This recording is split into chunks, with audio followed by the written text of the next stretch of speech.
Amen. All right, grab a seat, guys. All right, do me a favor. You don't need to stand up or anything, but this has been a lot. This has been like a lot of weight, you know. I think everyone came excited, and everyone's leaving more excited, but excited looks more like crawling than it does running at the moment. So wiggle it out. Let's just do it. Yeah, get it out. Let's loosen up. All right, we got this. Final home stretch.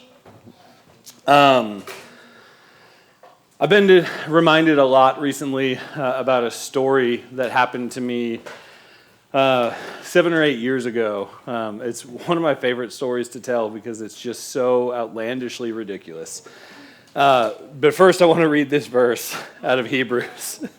Hebrews 12, 1 through 3. It says, "Therefore, since we're surrounded by such a great cloud of witnesses, let us throw off everything that hinders and the sin that so easily entangles, and let us run with perseverance the race marked out for us." Yeah, you know it's coming. "Fixing our eyes on Jesus, the pioneer and perfecter of faith. For the joy set before him, he endured the cross, scorning its shame, and sat down at the right hand of the throne of God. Consider him who endured such opposition from sinners, so that you will not grow weary and lose heart." This is a powerful verse. We've got all these people around us, this great cloud of witnesses, an incredible group of people in this room right now, and an incredible extended family, and just so many cool things that God's given us. And we're able to throw off the sin that entangles us and run with perseverance the race marked out, and then we get to see Jesus fixing our eyes in him. All that happens. But running the race is not straightforward, you know? I've just, as we've been processing this weekend, I think he's kind of broken us for a bunch of different things of I need to leave a legacy that's not just me and not just lame, and I need to build a family, I guess, whether physical or spiritual, that continues this legacy and is bringing on this thing that God's laid on my heart, and then there's beauty as they add to that. That's such a cool thing. And then we get this church legacy of what does our church mean, and what do we do, and who are we, and all these things are so cool. But the race is really, really a struggle most of the time. We leave here and we're I'm doing it, and then you get half a mile down the road and you're running sucks. Jordan, where's Jordan at? Jordan was just telling me yesterday that there's an app there's an app apparently where you can listen to stories about zombies chasing you while you train for a marathon or whatever. Which I've always said the only reason you should run is zombies, and crap. Now I gotta run. No, I'm just not. Just kidding. I'm not a runner, obviously.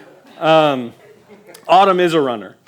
And I got to train with her for a bunch of different marathons and things. She ran the Marine Corps Marathon in D.C. She's a beast. It's incredible. She's run a bunch of half marathons and just is really great at that. My speed is 5K. 5Ks are fun. Most of the time you do them with ridiculous themes because it's the only way they can get you to do them. My favorite ridiculous theme of the ones that we've done, though, is the Jingle Bell Run. Has anyone done that? No? Yeah, the one downtown, the Jingle Bell. Yeah. I was going to say, I'm sure Marisol's done it. You've run everything. I love that run because it's just so dumb and no one cares about being there, which is my speed of race. I could care less about winning. It's just what did we do on the way? So in the Jingle Bell Run, you put on a Santa hat and you tie bells to your shoes, and it's dead of winter, and you run with thousands of other people who are just having fun during Christmas break in the middle of the city. And we did this one year as a church a long time ago. I think it might have been before we were actually a church, right when we were a college ministry / church right in there. And a bunch of us went to go do this Jingle Bell Run. And Autumn was with our friend Sam. Some of you guys know Sam. And they are runners. So they were okay, we're going to do this thing. We're going to run. And then at the end, we'll just walk back and meet you guys and then go the rest of the way. So they finished with all the Kenyans and the Ugandans in 10 minutes or whatever. I don't know. I don't know how long running takes. So they get all the way to the end, and they start coming back, and like I was with the group that just was like enjoying life. And not being chased by zombies. We're just like, I have a hoodie and I'm just walking. I'm like, man, this is great. Like, it's cold. This is the perfect weather for running. And as we're going, we were all just talking and like chatting it up and just like having fun in this big mob of people with bells on. Like, it was nuts. And I had the bright idea. I was like, you know what would make this even better? A latte. Yeah. Like 3 of you said coffee. I love it. I feel known. Like in such a deep way. And I was like, yeah, let's stop at Starbucks. I looked it up on the map, and there was like barely any service because you're in the middle of downtown and there's thousands of people. But we found a Starbucks that was just like a block or 2 off the route. And we're like, okay, well, we know where we're going. We can just like cut off and get coffee and come back. So we're just going towards this coffee, and Autumn calls me and goes, hey, we're done. I'm like, cool, we just started. And we're walking. And she goes, like, you're seriously going to stop at Starbucks? And I'm like, yeah. It's like, that's going to make it so much better. Like, it's not like we're running. Like, milk's not going to make us sick. Like, I'm already worked off the calories. We're fine. So she was like, okay, this is stupid. Me and Sam, we'll go get all the coffees. What do you guys want? We'll meet you at this corner, like, right before the end. I was like, oh, that's great. It came to me. Even better. like, this is my level of athleticism. So they go and get the coffees, and they go back towards us or whatever, and we get to this intersection, and we wait there. And then we wait there. Like 15 minutes goes by, 20 minutes goes by. We're literally just sitting on this intersection, like, what is going on? Trying to call Autumn. There's no service. There's just thousands of people around.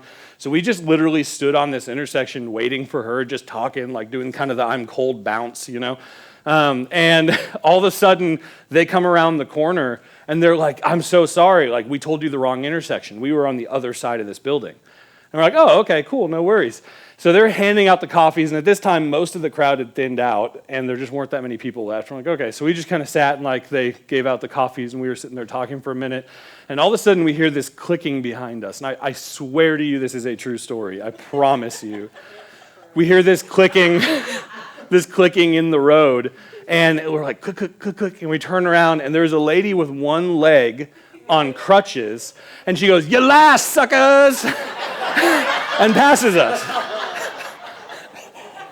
And we all look at each other, and like we are at a crossroads in life because you can't start running to beat the lady with one leg.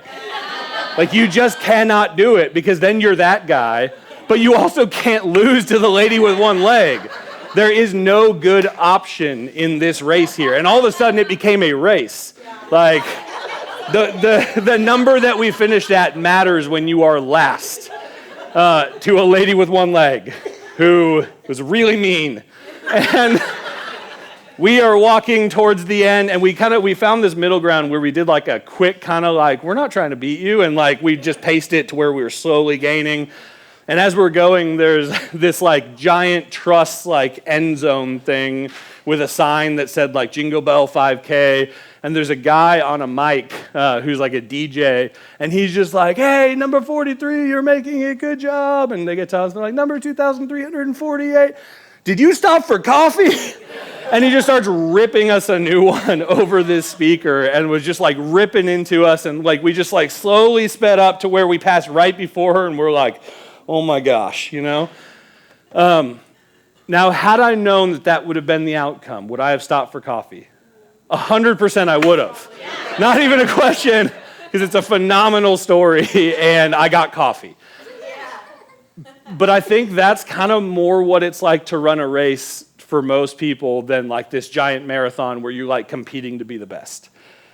Anytime we run after the thing that God has called us to, like it's always a crazy path, like we never have the reception we want. There's always these weird antics that happen, and you've got the crazy lady who like messes with you, and you're like, what is church? And all of this stuff is going on the whole time you're trying to run the race marked out for you. At least that's my experience. Maybe I just maybe I bring it on myself. I don't know. But running the race marked out thing is not as straightforward as it looks when you're running. And if we're going to do it, we need to actually do it. And And building a legacy is not crossing the finish line, I don't think. I think it's more what happens on the way. Because like if the finish line is death, I guess, then if we walk out and get hit by a car, like we didn't really travel a long ways, like each step mattered a bit more, you know? And as we're pressing through into whatever God's called us to, it's really easy to be so focused on the finish line and be like, I'm going to be like Jesus, that we forget to take the steps to actually be like Jesus. And we end up getting sidetracked, and we're on the wrong block, and we're trying to meet somebody, and they're not there, and we didn't get our coffee. Like, we can get so sidetracked so easily. And a word that I had for somebody earlier this weekend, I think is probably for all of us, to be honest. Like, looking like Jesus is not just radical movements and crazy cool weekends where God just breaks stuff off of you. It's faithfulness over time. It's just being faithful again and again and again and again, and then just doing it for so long that you look back and you're like, how did I get to the finish line? Like, how did I get on this street? I don't even remember. I had bells on, you know? I think there's so much that God does for us and does in us when we just like take a step of faithfulness. And I want to give you a bit more of an idea or a picture of like my walk, my like legacy of like how I got to where I am, because it's not pretty. Like a lot of you guys here have only ever known me as a church leader. A lot of you guys know me well enough to know that I'm not the perfection. Like, you guys know me well enough to know like there's holes. But I think a lot of you have only ever known me as like church leader. I'm not a church leader because of skill or ability. I'm a church leader because I just like kept doing the thing. Yeah. So if you don't want to be a church leader, don't be doing the thing, I guess. I don't know. I'm just kidding. I'm joking. Yeah, terrible sermon. So true. So true. Sarcasm is my love language and spiritual gift. No. It's not in the Bible. I love you guys. Anytime you get shade both ways, like you know your family, you know, like, love it. A lot of you guys know my like before story of not at all walking with Jesus. And I think a lot of you know my like kind of after story. And we always tell our testimony that way. It's like, this is who I was before Jesus, this is who I'm after. It's a good way to tell it. But the during, I think, matters more for legacy than anything else. And it's been really cool actually for Autumn and I to hang out with Jimmy and Laura in this setting like this. Because we haven't hung out in this setting like this since we have been like functional leaders. Genuinely. Jimmy made a bunch of jokes, but he was being super nice. Like when I started dating Autumn, I had just come out of being like a wreck of a human being, and she should not have started dating me. Like it literally, the Holy Spirit got her attention in crazy ways. Actually, we were in Sheffield, England, and God gave Jimmy a word, and he called Autumn and said, "Hey, God told me to tell you to not run," which is crazy because I love running and you love running. You should run, but God said don't run, so that's it. And I had just asked her out the night before. And like I was her intern, so he had to okay some things anyway. Like actually. And God like just spoke through a whole bunch of people, you had to do it. That's the only reason she did. I was not in a good place. Like I was not like walking in leadership. And like a lot of you guys here that like we came from this awesome church, Antioch, and like you've heard, just as you've known us, like you've known that we have friends all over the world who are doing crazy things that we're close to, that we've just kind of like known over time. But I was just like the sound guy. Actually, I didn't even get to run sound. Actually, it's a big church. I didn't get to. I played bass in the college ministry, And they asked me to lead sound, and I was like, no, I'm playing bass. That feels like a step back. Yeah. Yeah. Yeah, I was kind of an arrogant jerk. I thought I was like, I'm doing what God's called me to do. Like, no, like that, I missed it. And a guy named Carl, who was the second speaker on the thing and is now the leader over all the U.S. churches for Antioch, he took me in as his video guy because this was long enough ago that no one knew how to do video. You actually had to take digital tape and play it back and record it to your computer to get it on your computer. That's how old I am. I know. Yeah, it wasn't analog tape, but it was close. And I was on this team, but that was it. Literally, that was it. Those are the only jobs that I had. I was not a big level leader at this church or anything. And when I started dating Autumn, when we came back to the U.S., Jimmy made the joke about being a little protective. A little protective is not the case. There were 20 people who were like, "Who the are you?" I know her, and I know how she's. Who are you? Yeah. And I was like, "I'm Yale." Yeah. And I don't know. God told me to date her. I batted way out of my league here.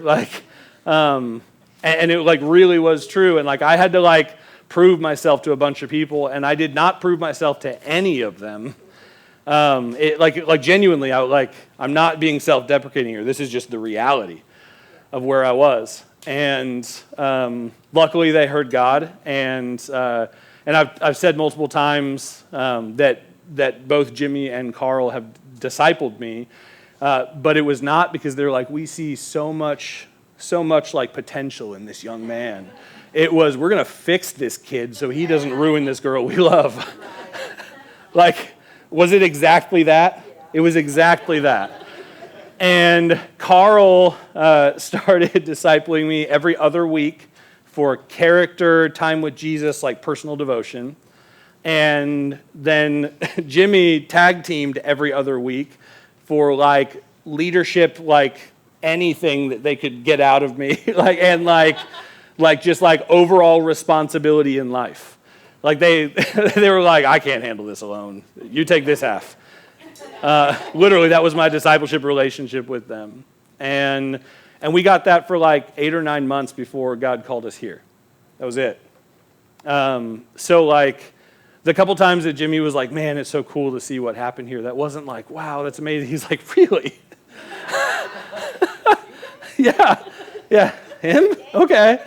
So I want to tell you this really great story. I love telling stories of what God's done. It's one of my favorite things in the world, just to brag on God. And I got the opportunity to do that with a bunch of Antioch leaders actually a month ago at Kingdom Conference at Antioch, Indy. And that was the first time Jimmy and Laura had heard most of the really big, crazy stories. And at the end of the conference, Laura goes up to Autumn and goes, man, pointed to me. I love you so much. I'm not making eye contact. She pointed at me while I was praying over somebody and goes, man, you saw this before everyone else did. And Autumn went, nope.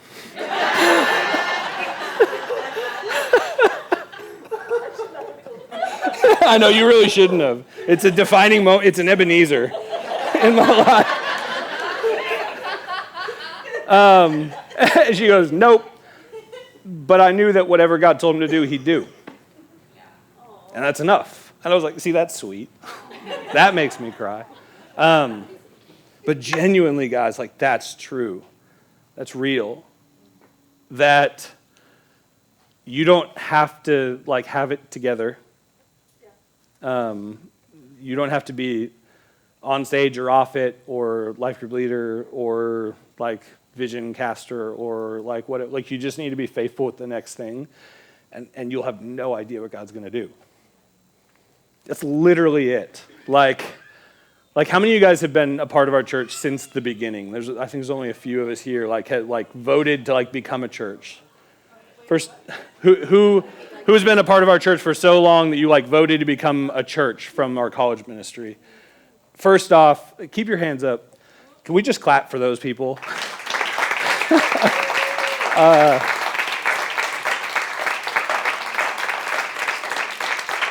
Why did you follow me?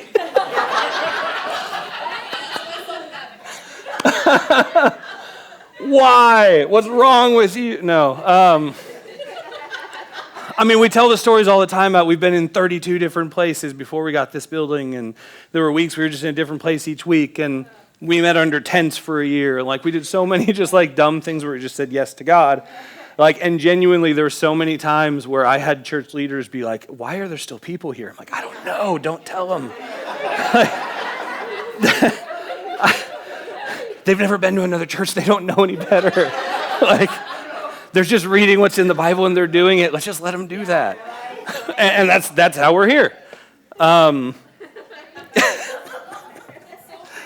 It's so real. Like, and I think if you've joined in the last like year especially, you're like, no, like things feel pretty solid. Like, they actually are. How? And if you joined in the last like 5 or 6 years, you're like, man, I've really seen it grow. Like, but you had it easy. Like,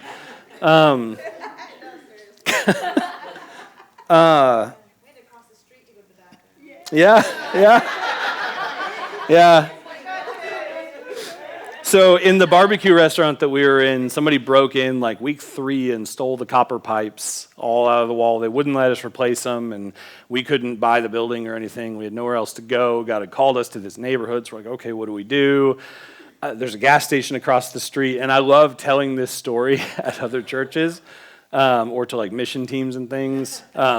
And I was telling this story a few weeks ago, and I was like, yeah, we'd have to take kids across the street to the bathroom. And Anna goes, yeah, every week there was at least 3 body fluids. You never know which they were going to be. And I was like, that's the most graphic thing I've ever heard anyone say, and it's true. Gosh. And then you start counting body fluids, and you're like, I don't want to get into this. No, I'm just kidding. The race is messy.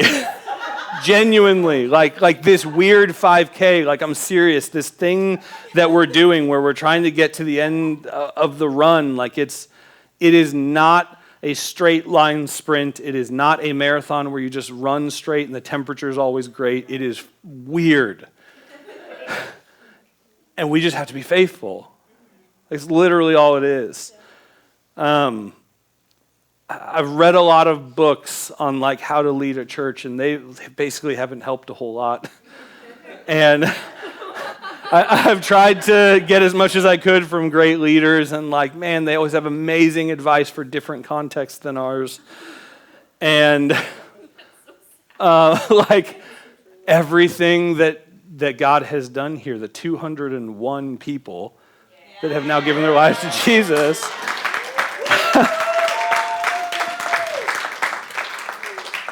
That has just straight out come from just faithfulness over time. That's it. That's how you run the race. It's just faithfulness over time. Like, just know where you're going, run at a good pace, like just make it. Just don't stop running. Just go after it and keep going after it. And that doesn't mean fix everything tomorrow, because that's not going to happen. And if you happen to have an experience here today where God just like takes stuff off you and it's gone, then great, celebrate. But the next thing won't be that. Yeah. And I can look at my own life in like chapters of major things I've worked through. And that's kind of how I've looked at it. Like the whole like my 20s, my 30s, great. Like that doesn't do it. Like it's always been massive sin issues that God has worked through that I've like counted as the chapters of my life. From laziness to diligence, from anger to love, from control to patience, from insecurity to identity, from haphazardness to discipline, from fighting lust to freedom. Like those are all real chapters of my life. And some of you guys have seen me walk through those, and like I love, somebody yesterday called out one of those things and said, you're like the definition of this thing, and I almost burst out laughing, but it was a serious conversation. Because I was like, that's hilarious that you think that. That's not me at all. Like, gosh, I guess God did do that thing. So, like, it's literally not me. And, like, that's not to boast, because it's literally not me. Yeah. What are you boasting in? That God's good? That makes me good? That's stupid. Like, God is good. Period. And when we just take another step, he just does the things. And as we were walking through the first session of ReAlign a month ago, or yesterday, whatever it was, it feels like a month ago. It really does. As we were going through the first session, I told all you guys this is the last ReAlign. And I knew it would be hard, but there was a gasp in the room where somebody literally went, there was a few. Yeah. Sean goes, no! I love that. Yeah, so good.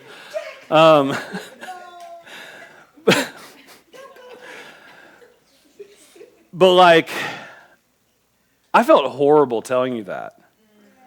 To be really honest, I'm just man, these have been so good. And it's very clear that God said we're done with them. But I have no reason why. And I'm not really sure what's next. We've got some ideas, and we're kicking some stuff around. And I think I know maybe where we're going. We're going to do something. But also, I had to get up here and be this thing you love is done. Yeah.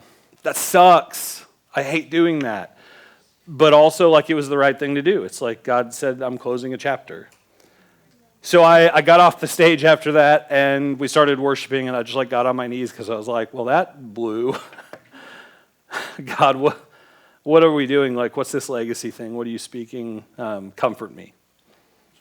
And I started thinking about something he had said as we were prepping for this, where he just said, this is the end of a chapter and the beginning of another one. As a church. And I was oh, this is so cool. I love new chapters of church. And I started thinking, okay, what are the chapters? And I thought, okay, so there's pre-college ministry even, where it was 4 of us in a room and no one wanted to hang out with us. That was real. None of you were here for that. That sucked. And we were just okay, how do we reach people on this campus that's so lost? What do we do? And then there was we've got a few students, and they're all new believers, and there's no one to disciple them. Who's going to do that? And then there was okay, we're starting to meet on Sundays, I guess. This is looking like a church. I don't know what it is. And then I remember God said, okay, you're going to be a church. And I was cool, who's going to lead that? And I said no. And then Autumn and Monty talked me into it. And I was okay, great. There's a season there. And then there was the season in the campus center. And then there was the season in Judges. And then there was the season in the wilderness as we move from place to place. And then there's the season of being in the building here, the church planning center that we had just renovated, and watching people walk in, using the bathroom, just weeping because of the goodness of God. And the lack of body fluids. and God just was moving in that. And then there was oh my gosh, God's calling us to plant Irvington. We're not ready for that. And then we've been in this awesome season of trying to figure out how to do family in this new way and welcoming in some amazing people in that. And I was okay, so that's 7 chapters. So this is chapter 8, right? Maybe that's 5 I don't know, where are you cutting it? And God very clearly was you're going into chapter 2.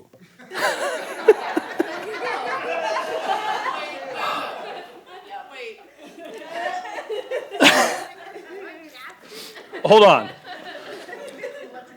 So the craziness of all those things constitute as 1 chapter? What's next? And who's leading that? Gosh. I'm going to be honest, I don't know what's happening. I know God's called us to do this Antioch thing. And we've got those Q&A nights next week that we'd love to have you come to just ask questions and figure out what this means and voice your concerns or your excitement or whatever it is. I think God's leading us to that, but cool. What's that? What's that look like? And I asked Jimmy that, and he answered it. But what's it really look like? And I don't know. Like, I'm not here to give you like the game plan. I don't have a clue. And the fact that we're going into chapter 2, I'm like, well, I'm way too tired from chapter 1 to think about chapter 2 right now. But I think this is it. Like, I think when we leave here, we're in chapter 2. Wow. So tomorrow starts chapter 2. I don't know. I think it was yesterday. I don't know. I know. Like, I know. I don't know. But I do know that when we do what God says to do next and we're faithful over time, that he'll do it. And I don't know, just to think that any of us have a legacy worth leaving behind that actually points to Jesus is crazy to me. And to look at our church and think that we as a church have a legacy that we're leaving behind that is pointing to Jesus is crazy to me. And to think that a generation from now, no one's even going to know, like a couple generations from now or whatever, like no one's going to know our names even. That's exciting to me. Because what if we started looking at legacy not like this thing that I leave behind, but this thing that I set up the next generation for success in? Because I say all the time, like, we're standing on the shoulders of giants, and I don't think we even know who they are. Like, yeah, we had a couple here today, that's great. But who are they standing on? And who are they standing on? And who are they standing on? And who are they standing on? And like, legacy is literally just setting up the next generation to follow Jesus. And getting as many from our generation to follow Jesus as possible. Like, literally the only things that we leave behind are the amount of people that we lead to Jesus and the amount of people that we raise up to lead other people to Jesus. That's it. Like, that is the legacy of a Christian. It's that or like failure. Because that's the Great Commission, right? It's to go into the whole world and make disciples of all nations. So if we're not doing that, like, what are we doing? So God has spoken a lot of stuff here today and yesterday in the last 24 hours. God has spoken a lot of stuff and has done a lot of stuff and has set people free from a lot of stuff. But if we think it ends here, we've completely missed the point of what this is. And if you are a part of Living Faith, if you are visiting for ReAlign and you've been helping us with stuff and you've been extended family and all that stuff, like, it doesn't really matter. Like, tomorrow is, what do I do for this family called the church, the bride of Christ? And how do I build up what God's doing here? That's the legacy. That's it. And I don't want to be responsible for talking to God and realizing that he set me free from all this stuff for me to just feel better while I play video games. I don't want him to call me to massive things to feel really, really just encouraged. What is that? You know, I don't want him to speak identity over me to then go forward and just be like a little less broken for my own sake. Like, this legacy that we have, it's all about him. It always has been, because he's the only thing worth living for. And that's not a thing that makes us less. It's a thing that, like, he brings us up to something worthwhile. Like, he brings us up to more for some reason. Yeah. He's just gracious in that. And we're going to go into worship in a minute and just connect with God and figure out like what's next, like what's happening, what are my steps in this weird 5K that I'm running with disabled people.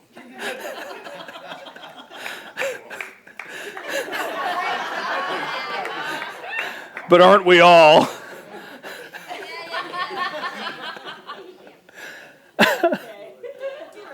It's so real though. Like, that's not even like genuinely. Hear me out.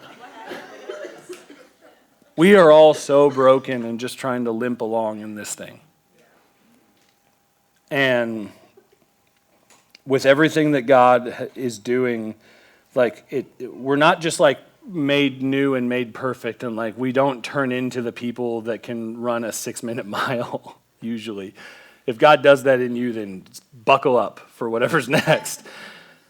More than likely, he's just going to use your brokenness and your need and your lack and do incredible things through you that are way more inspiring than the person who is naturally just built for it.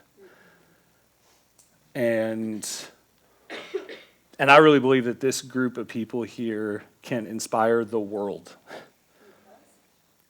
Yeah. Like really. Because it's way more impressive when you see somebody who is super broken, who is then made like Jesus. Like that's a legacy. So as we try desperately together to figure out what chapter 2 is, we also, as people, just need to figure out what our next step is. And we need to know what the finish line is. Like where are we running? How many of you guys again came to the first ReAlign or the fall retreat, either of those? Man, it's awesome. A decade of faithfulness. If back then I would have said, write a letter to yourself 10 years from now, where do you want to be with Jesus? Would it be farther than you are today or not as far? Yeah. And for everyone here, if you were to write a letter to yourself 10 years from now, say, where am I going to be? What am I going to be doing? What would you write?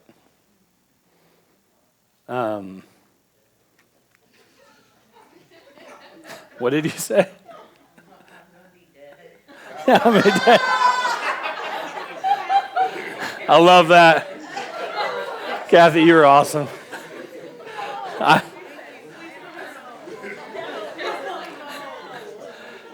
Can I just say something about that? Actually, like in all seriousness, like really, the end of the race is that we're finishing the race well, and at the end of it, we're with Jesus.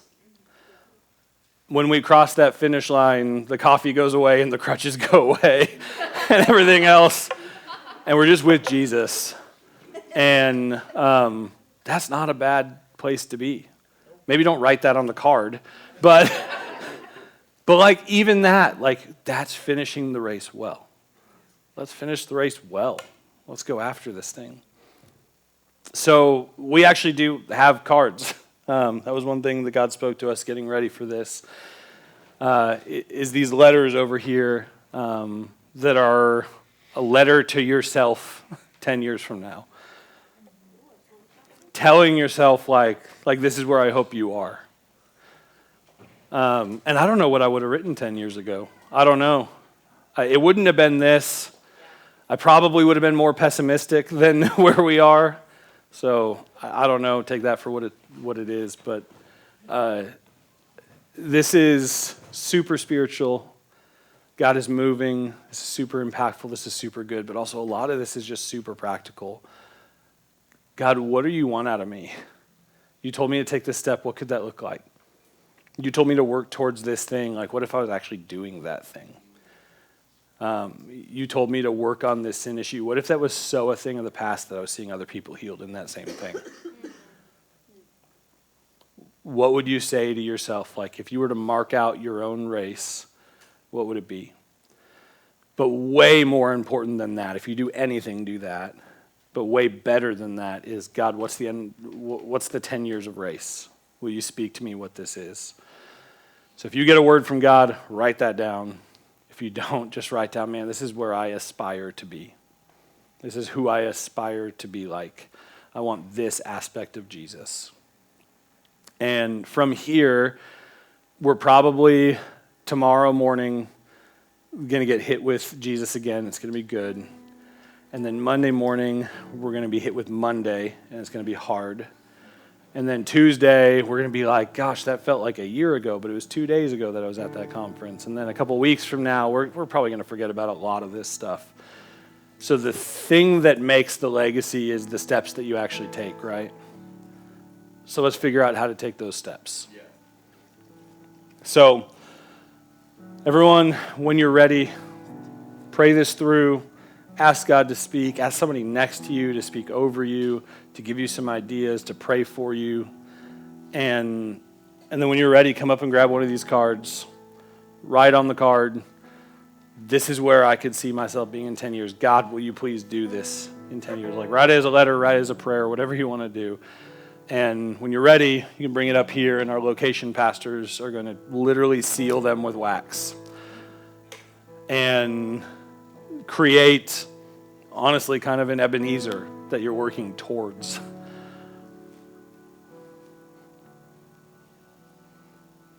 I don't know what it's going to be. I might be dead.